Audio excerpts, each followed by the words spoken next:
Hello, this is Alyssa Mulder-Carr, and today I'm going to be talking about the Cedar Rapids School District versus Garret F. court case. So obviously this court case had two participants. The first participant was the Cedar Rapids Community School District, which is located in Iowa. The second participant was a student named Garret F. and his family. So Garret, when he was 4 years old, he was involved in a motorcycle accident, caused him to become a quadriplegic with a wheelchair and a ventilator. Academically, he was successful. He was in general education classes, but this was just a physical disability, and it required a wide range of personal nurse services throughout the day. And these services included a urinary bladder catheterization, someone to help suction out his tracheostomy, and then someone to make sure he was breathing appropriately and not in respiratory distress. So Garret's family actually provided this one-on-one care all the way from kindergarten through 4th grade. It wasn't until 1993 when the family asked that Cedar Rapids take over this responsibility in providing this one-on-one care, and unfortunately Cedar Rapids refused to do so. So I want to first talk about how this court case relates to the Individuals with Disabilities Education Act.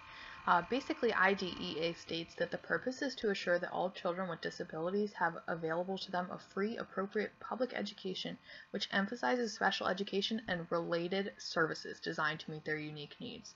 So pay attention to the term related services because that's key to this specific court case. So this specific court case brings up a constitutional question, which is that if a school is receiving funds from the IDEA Act, should they have to pay for one-on-one nursing services for individual students? And the question is really, is this type of service, this one-on-one nursing service, does this fall into the term related services within the IDEA Act? Okay, so now I want to talk about the trip through the court system. So it started when the family obviously made the request that Cedar Rapids provide this one-on-one care, and Cedar Rapids denied this request. As a result, the family appealed this decision, which is, thanks to IDEA, they allow for due process. And as a result of this appeal, the family went to court within the Iowa's Department of Education court hearing system. And the judge within the Department of Education hearing basically referenced a previous court case, which was Irving School District versus Tatro. And within this previous court case, it was determined that a school has to provide these types of services if they're categorized as school health services. If they're categorized as medical services, or a service that only a licensed physician can conduct, then the school is not required to provide those services. So Tatro, the previous court case, basically says if they're school health services, the school must provide those services. But if they're medical services, the school does not have to provide those services. And the judge ruled that Garret's specific case, he required school health services, which could be administered by a qualified individual and didn't require a licensed physician. And as a result, the judge said that the school was required to provide this care to Garret. And basically, in summary, the court sided with Garret's family and said, you need to provide this care based on this previous court case of Irving versus Tatro.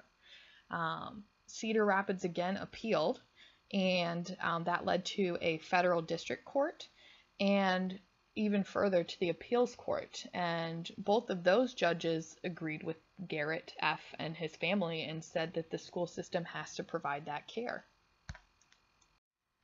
So in November of 1998, the Supreme Court heard arguments from both sides. Cedar Rapids, acting as the petitioner, they did not attempt to argue with previous court decisions in which they referenced Irving versus Tatro. They didn't attempt to say that these were medical services rather than school health services.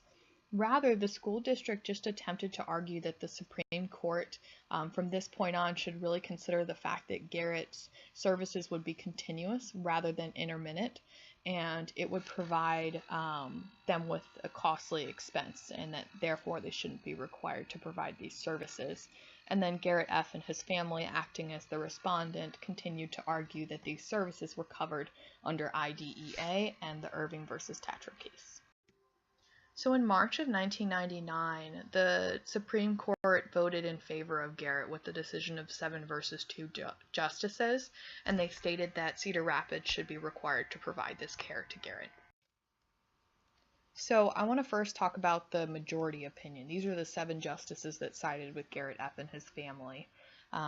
They basically said that Cedar Rapids had no argument. Their argument was based on no previous legislation at all.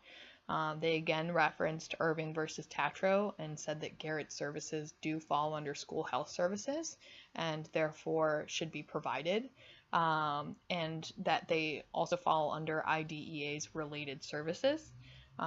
They referenced the intent of IDEA, which was to use these related services so that we could be educating handicapped children alongside non-handicapped children whenever possible. And then they said that IDEA was not intended to consider cost. It's not a cost-based standard, and it shouldn't matter that Garret requires continuous care because that's also not specified within IDEA. So the Supreme Court minority opinion, or the opinion of the 2 justices that dissented, they basically said that the other justices in previous courts were referencing the Irving versus Tatro case incorrectly and were attempting to link it to the related services term within IDEA, which wasn't appropriate. They also said that even though the services could be provided by a nurse, that the services were continuous and therefore would require them to hire an additional employee, which was not necessarily fair.